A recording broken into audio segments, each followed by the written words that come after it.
অনেক কাল আগের কথা। দিনটি ছিল এক গ্রীষ্মের প্রচণ্ড রৌদ্রোজ্জ্বল দিন। সূর্যের ঝলমলে আলো আর পাখির কলকাকলিতে মুখর হয়ে উঠেছিল জঙ্গলের চারিদিক। একটি ছোট্ট পিঁপড়া মনের আনন্দে গান গাইতে গাইতে নদীর পাড় দিয়ে হেঁটে যাচ্ছিল, আর আকাশে উড়ে যাচ্ছিল নানা রকম পাখি। পিঁপড়েটির হঠাৎ পানি পিপাসা পাওয়ায় সে নদীতে পানি পান করতে গেল। না না না রে না রে না, না না না রে না, আহা কি আনন্দ আকাশে বাতাসে। ওরে বাবা রে, আমাকে বাঁচাও, ডুবে গেলাম রে, বাবা রে কেউ বাঁচাও। নদীর ধারে গাছের ডালে একটি ঘুঘু পাখি বসে পিঁপড়াটি ডুবে যাওয়া দেখছিল। হায় হায়, ছোট্ট পিঁপড়াটা কি ডুবে যাচ্ছে নাকি? ওকে তো আমার বাঁচাতে হবে।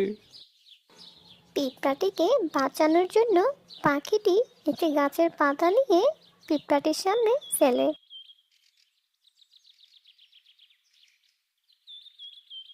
এতে করে পিঁপড়াটি পাতায় বেশে নদীর তীরে উঠে আসে।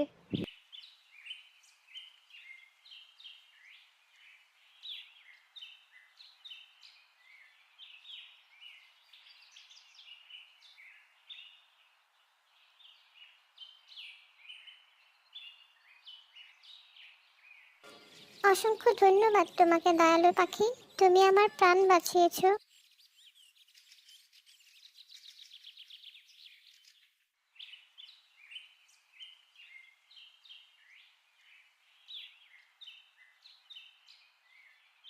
কয়েকদিন পর এক শিকারী ঘুঘু পাখিটিকে শিকার করতে যায়।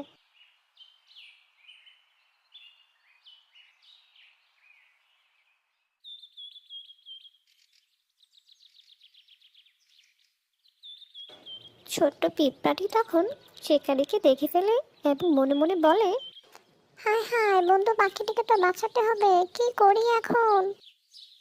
পিঁপড়াটি কোনো উপায় না পেয়ে লোকটির পায়ে গিয়ে কুট্টুস করে একটা কামড় বসিয়ে দেয়। ওরে বাবা রে, ওরে মারে, কি কামড় দিল রে! ব্যথায় মরে যাচ্ছে রে। শিকারি চলে গেলে ঘুঘু পাখিটি উড়ে এসে পিঁপড়াটিকে বলে, তুমি আমার প্রাণ বাঁচিয়েছো বন্ধু, তোমাকে অসংখ্য ধন্যবাদ। এরপর থেকে পিঁপড়া আর ঘুঘু একে অপরের বন্ধু হয়ে যায়। গল্পটি থেকে আমরা জানতে পারলাম যে ছোট বড় সকলেই একে অপরের উপকারে আসতে পারে এবং উত্তম কাজের প্রতিদান উত্তমই হয়। বন্ধুরা, এরকম মজার মজার কার্টুন ভিডিও পেতে আমাদের চ্যানেলটি সাবস্ক্রাইব করুন ও পাশে থাকা বেল আইকনটি বাজিয়ে দিন। ধন্যবাদ।